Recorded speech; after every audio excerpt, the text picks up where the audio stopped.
welcome to this special edition of Global Nashville with Karl Dean. I'm Tennessee World Affairs Council President Patrick Ryan. Today, we welcome Scott Hamilton, the most recognized male figure skating star in the world. Scott Hamilton has won 70 titles, awards, and honors, including an Emmy Award nomination, induction into the United States Olympic Hall of Fame, and a privileged member of the World Figure Skating Hall of Fame. In 1984, Scott captured the attention of the world with his Olympic gold medal performances in Sarajevo, and since has shared his love and enthusiasm for the sport as an analyst, commentator, performer, producer, and best-selling author. He is also the founder of the Scott Hamilton Skating Academy at the Ford Ice Centers in Antioch, Tennessee, and Bellevue, Tennessee, where he may frequently be found coaching learn to skate students and sharing his love of skating. You can take a look at scotthamilton.com for more details about his fascinating story and to check out his books. Now on to our conversation. Mayor Dean. Right. Thanks, Pat. And Scott, it's good to have you with us. Oh, it's good to see you again. We miss you.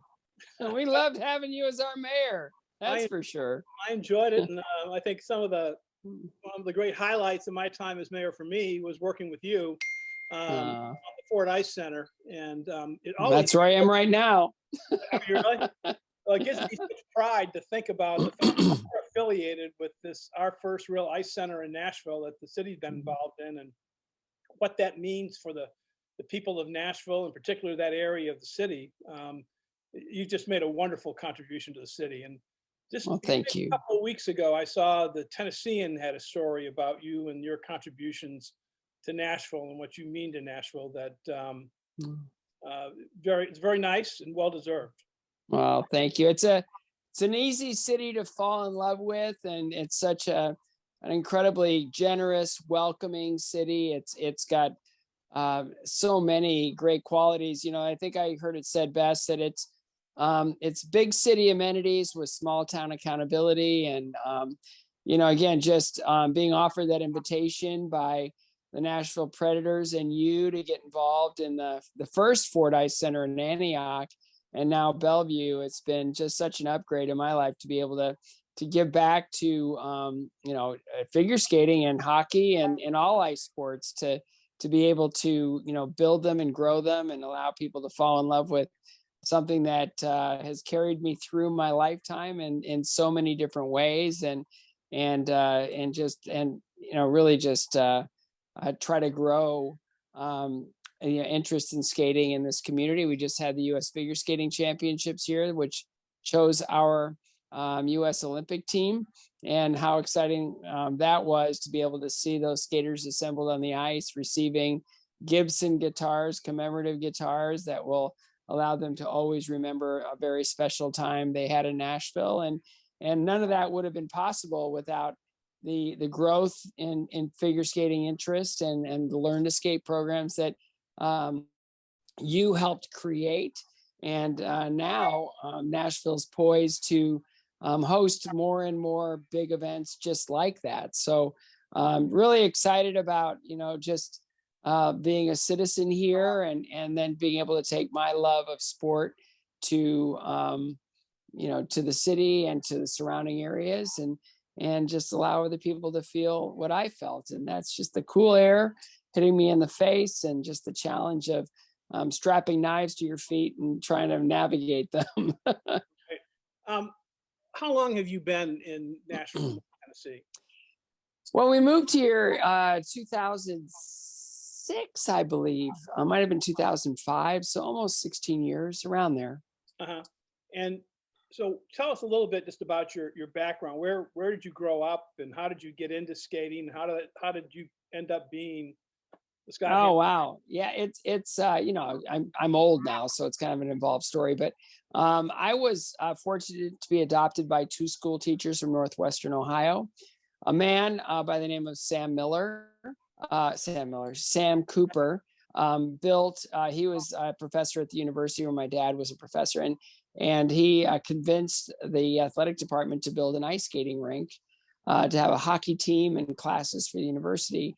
And so I started skating there, and my parents just invested everything they had in allowing me to be a skater because my health was pretty bad as a young child, but skating somehow miraculously helped it. And so I became a skater living in Bowling Green, Ohio, and then training facilities started coming into focus. So I trained in northern Illinois for a while at the Wagon Wheel with Janet Lynn and Gordy McKellen and other kind of famous skaters of their time, and then moved to Denver and took from Dorothy Hamill's coach for a few years, then moved to Philadelphia.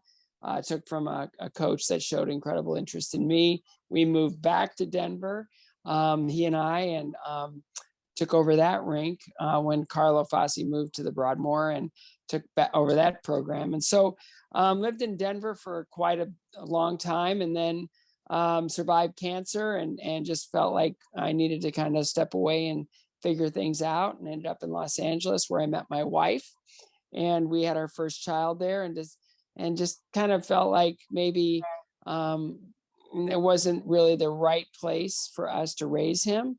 And so dear friends, Brad and Kim Paisley said, why don't you come visit us in Nashville and see if you like that, to raise your family. And we spent a few days here and decided this would be a great fit for us. And we had no idea how that decision would bless us, and just, how it would change our lives for the better.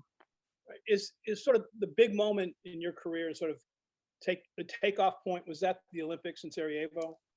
There's so many, that's the biggest one. That's the most obvious answer would be, the day you become an Olympian. And I competed in Lake Placid at the 80 games, but it's the day, you stand on the podium that really changes the, just sort of your relationship with the general public, and it changes how people look at you, and it creates new opportunities to grow a life and a business in skating and in the public arena. So yeah, I'd say Sarajevo and winning the gold medal was a huge opportunity for me to leverage that awareness and build a professional career, one that I thought would last 2 to 4 years if I was really fooling a lot of people, but it lasted 20. So I was able to tour as a professional skater for 20 years, and what a blessing that was, because it just opened so many other doors for me in broadcasting and speaking, and my cancer foundation cares that we've been able to grow and build to honor not only my mother who lost her battle to cancer, but so many others that really are looking for better ways to treat their cancer and survive it. You, of course, won the gold medal at Sarajevo, and you mentioned you were there at Lake Placid. How many Olympics have you participated in?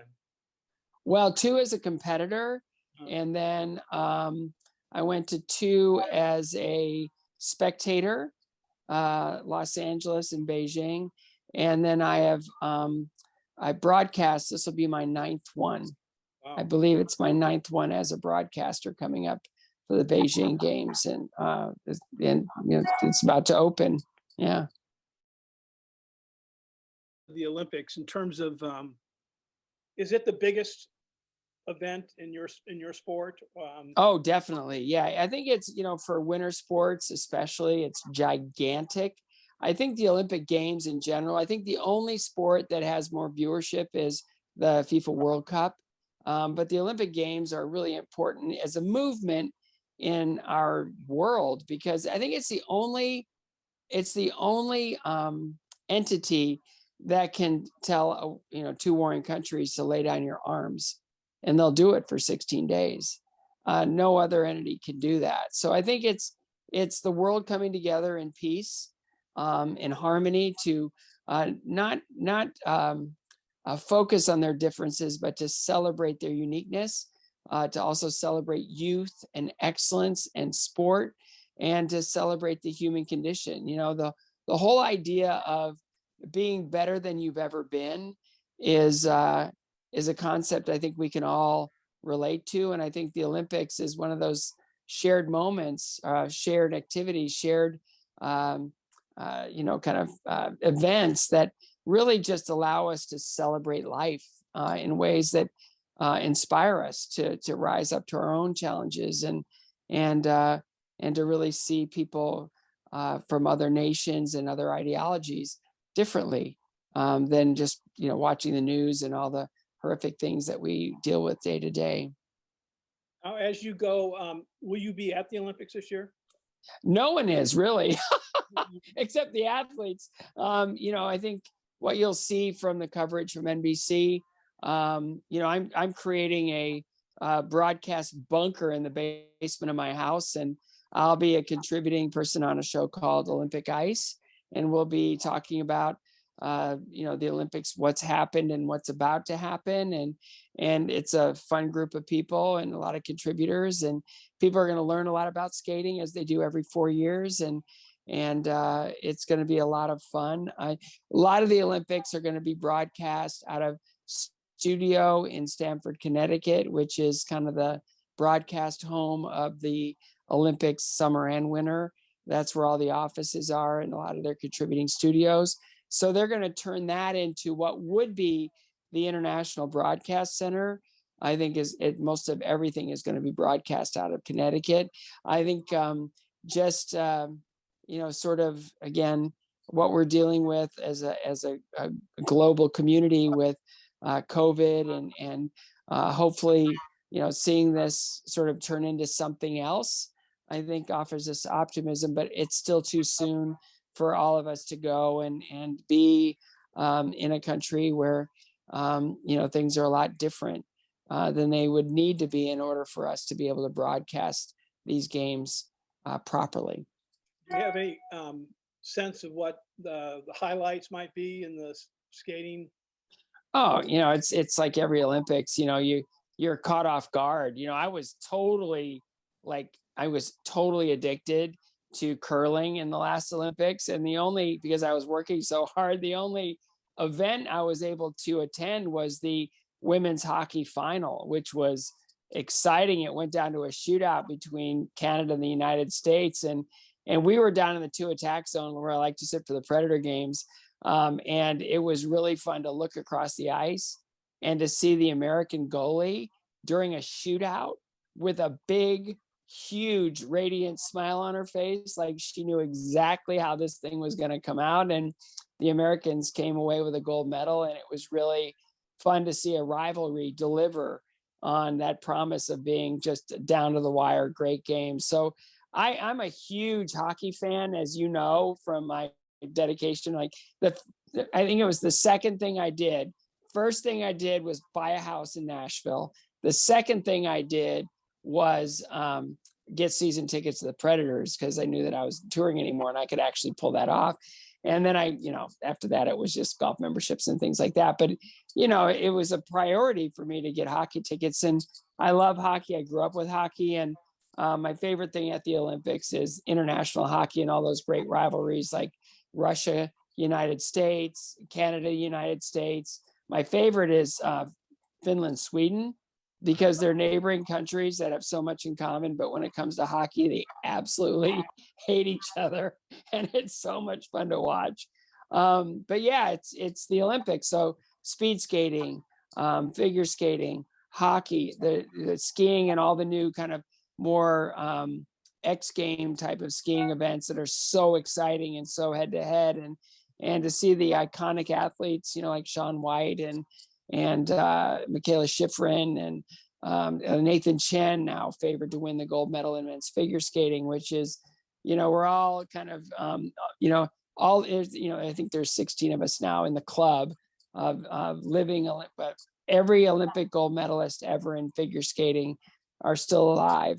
And, we are, strategizing on how we are going to welcome Nathan Chen to, our circle. And it's surreal for me to be there because, I'm the most unlikely person to ever win an Olympic gold medal. But to see Nathan, to see what he's done in the sport, and to see him right there just on the precipice and heavily favored to win the gold medal, it'll be exciting to welcome him into the fold and to celebrate his achievement in the history of the sport. Very exciting. Well, it's interesting you mentioned the Finns and the Swedes, and you think about the Predators. That these hockey teams are made up of definitely very diverse, multinational groups where you're going to have Swedes and Finns and Canadians and Americans and everybody else on one team, and they all come together and work very well together, but then have these national rivalries that sort of pre-existed and don't stand in the way, though, of friendship and teamwork. No, definitely not. I mean, when I look back, even in when I see the year after year after year, just the broad representation, of world athletics on the Predators teams. You look back even now. We've got a European captain. We had a Finnish goalie. We've had Canadian captains. We've had Americans, I mean, all over the map, people coming in and really contributing. And just, again, they've grown up loving hockey, and they've grown up as elite players, and for them to bring their talents and their skills to this town, and for a southern city like Nashville. I think it was always the smallest market team. I think it's, the market's growing fast enough where that may not be the case anymore. But for us to be competitive the way that the Predators have been competitive, and to see, again, just the international flavor of this team, it's really remarkable to see all these styles come together, because each style of hockey is different, in the different regions. For them to come together and play as a unified force is really fun to watch. Can you, shifting gears, you mentioned, we talked about your background, losing your mother and your work in the field of cancer. Can you talk about that, how that is going, and your commitment to that? Well, it started, my mom was the center of my universe. I joke that she was a 4x4. In fact, I got a picture of her right there. That's my mom. That's her high school graduation picture. I have it in my office here at the Fort High Center. And I look at her and just her radiant smile, and just how she was just beloved at the university. Everyone that knew her loved her. She was a very strong, kind, hilarious woman. And, she fought cancer hard for about 2.5 years and lost her battle. And it was then that I realized that, if I could somehow fundraise and find a treatment for her cancer through fundraising and just funding research only, that maybe I'd understand why I was born. It's being an unwanted, unintended child adopted at 6 weeks of age by this incredible woman. Maybe if I could find a way to save another 18-year-old young man from losing, the center of his life, maybe I'd understand better why I was able to, occupy this earth. But, 20 years after losing her, I became ill with cancer. And so I went from becoming a fundraiser to being more of an activist, and trying to change the cancer experience for anyone going through it, through psychological support with my Fourth Angel mentoring program, through intellectual support with, the chemocare.com program that we created. It took me a long time to fundraise for that bad boy. And then, with just the research now and the people that we partner with, to really focus on the cancer and sparing the patient harm. I'm here 25 years later because of chemotherapy, and I can't wait to get rid of it. There's a better way. Science has been proven that our immune systems offer so many miraculous ways of rising above different illnesses. And so we invest in immunotherapy, targeted therapies that really just focus on the cancer and really just prevent harm to the overall patient. I mean, when you think about chemotherapy and long-term effects, they're still studying those. We funded, my wife and I funded a study at Vanderbilt of long-term effects for children that have been exposed to chemotherapy. And we're really excited to see what they learn and how we can prevent a lot of that long-term damage by focusing more on allowing the immune system to fight the cancer. And over these last 2 nightmarish years of COVID, I think we've learned a lot about immune systems. And I think we understand that our bodies are miraculous in being able to fight things back. We just have to show them how. And so with CARES, and it's no accident that we are, our offices are at the Proton Therapy Center, one of 34 proton centers in the country, where proton therapy is a very specific, very precise form of radiation, where instead of having this big blast of radiation that creates a lot of collateral damage in the region where the treatment takes place, proton therapy is a particle. It's a proton from a hydrogen atom, and it's very precise. It's almost like a sniper instead of the grenade that we're used to with traditional radiation. And it treats the patient and spares all of the harm that comes with kind of what we've, the status quo of cancer treatment options. So we fundraise, and we fund, immunotherapy research. And when you think of, Jim Parsons, who just won the Nobel Prize for his work in immunotherapy, it's amazing how the promise that, we stepped into sort of as a step a little bit in the dark, not totally, but it was before the first drug hit the market. We put our stake in the ground saying we're only going to fund immunotherapy research. It's amazing how far it's come in those 7 years, and how it is the promise that will treat all cancers in the future. And also a lot of the ones that are big, nasty, horrible bullies that really have no hope, like the one we're funding now, which is for medulloblast. I know we did that one already, for glioblastoma multiforme, which offers very little hope. You think of John McCain, glioblastoma. You think of Ted Kennedy, glioblastoma. You think of Beau Biden, glioblastoma. It doesn't care what side of the aisle you're on. It doesn't care. It's gonna, once it hits you, there's 12% 1-year survival rates on that form of cancer. And it's just heart-wrenching to think that there is really the only answer is probably immunotherapy.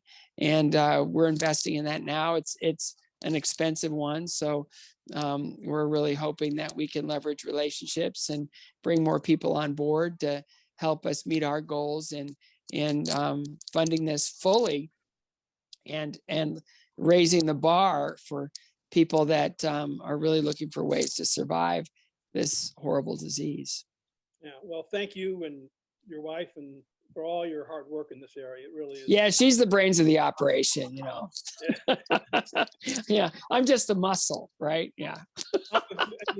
The COVID the pandemic presents whole new challenges for anybody with any pre-existing condition or immune issue. Yeah, and I do think, my wife's background has always been in body care and nutrition and homeopathy, and we've been able to really just hunker down and just feed our immune systems, and we've all been through it in our household, and we've endured it, and it hits the couple of us harder than the others.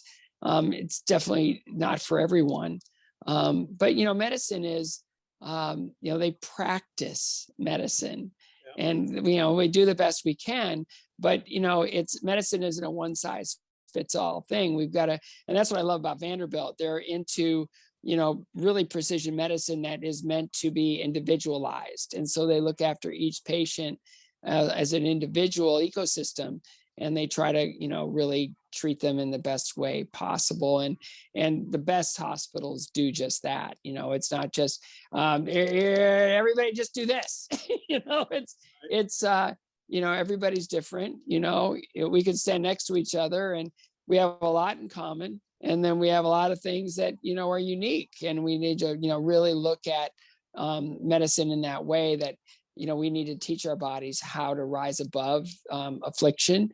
And that's why we're so excited about the work we do in cancer. And I think we're going to learn a lot from this, 2+ year period of COVID, the response to it, what we did right, what we did wrong, and, looking ahead to, other things that hit our world hard like this, because the world's just getting smaller and smaller. What we learned that worked and didn't work, and how we can bring people together instead of divide them, and how we can really just link arms and just look after something that in a way that allows people to live confidently and not, just be, living in fear. I saw so much of that, and fear is illogical. Fear is, fear is a liar. We need to step into things with knowledge and with confidence, and we need to participate fully. And we have to do that ourselves. This is our lives that we're fighting for. So I think this is a really incredible time in our history. And I think we're going to learn a lot about not only just infectious disease, but I think we're going to learn a lot about cancer, our body's power to take on these different elements and use them to return to health. And it's important. I think we're going to learn a lot. Well, so in our closing minutes, I just wanted to ask, you've been here, since the 90s, seen a lot of change. I'm assuming from our conversation and what I know that you're happy here. What's your sense of how what's the city's future? Do you think it's going to continue along this line of, I think, becoming a more interesting, diverse, compelling place to be? But I think I know the answer, but I'd like to hear your thoughts on what you think. It's amazing. When you look at, how this city's now being populated, people are coming in from all over the United States to live here, all different kinds of backgrounds, all different kinds of educations. Companies are seeking the economic relief from being in a business-friendly state than getting out of some of the states that maybe aren't so friendly to business. And they're finding that, I really love the fact that this is a compassionate city. It's a faith-based city. It is a city where people can come and feel whole. I mean, we just lost a dear family member a couple weeks ago, and the support we received. I joke with my wife all the time. I go, this happens all the time in Los Angeles. It doesn't. Nashville, we have so much food that I'm finding I'm walking the what the normal 20-minute drive would be to the rink. I have to walk it because I have to burn the calories from all the unbelievable support that we've gotten. Flowers arriving daily, calls, prayer requests. It's just been extraordinary to see that this town is a town that's going to change for the better the way people live all around the world. I mean, you think of what Danny Thomas has done in Memphis with St. Jude and what Vanderbilt's doing here as far as his health, but as far as business and example, it's extraordinary. I mean, you were amazing at building the Music City Center, knowing that Nashville is a destination city. And it's not just this really fun little few blocks on Broadway where they have honky tonks and country music. No, this is a dynamic community that is a healthcare center. It is an entertainment center. It's a hospitality center. It is a great place to do business. It is a great place to raise a family. I was living in LA when they moved Nissan to Franklin. And their 2,500 resumes hit the market all at once because they were afraid. They're like, how can we leave this? And then I'd meet people when we moved to Franklin. We'd meet people and I awesome. It's like my kids. I mean, it's like it's so much easier and it's so much friendlier. And I'll tell you, it is my favorite airport in the world. It's just, it works. TSA is friendly, everything works, everything is smooth, everything is easy, and the growth of it is logical and it's fun and it's just easy. And I mean, Nashville it delivers on the promise that it's a great place to raise a family. It's a great place to grow a business. It's a great place just to be. And when I think about how, when we're at capacity in Nashville, how Chattanooga and Knoxville and other cities in the United States are going to benefit. It's just Tennessee is a great place, great culture, and just a phenomenal place to live. And we couldn't be happier here. Yes, and you said it all very well. And I think I think this point about Nashville being such a friendly place, that's always struck me. This is the friendliest place I've ever lived or ever really spent any time in. And I think it's just a great city. And let me thank you for taking the time to do this. It was a wonderful conversation, wonderful to see you. Anything for you, Oh, anything. I appreciate that. Yeah, your impact on this city is was remarkable, and you were a great mayor, and you walked the walk, literally. I mean, you walk the walk. You know, you do walks with you know, constituents and neighbors and whoever you'd walk, and you would spend time with people, and you were open, and you were, you know, a great communicator, and your vision for the city was spectacular. So thank you for being our mayor, and thank you for building these amazing facilities and allowing me to spread the love and grow the sport. That would, you know, that's the one thing to think about. If you had said, when I moved to Nashville in 1983, that we would have a hockey team, and that we'd have ice rinks, and we'd have an Olympian teaching skating at our ice rinks in Nashville, I mean, who would have believed it? But it's all happened, right? Faith. It's all about faith. All about It's faith. all about faith. Well, thank you, Scott. Well, God bless you, Mayor. Good to talk to you. Take care. Bye-bye.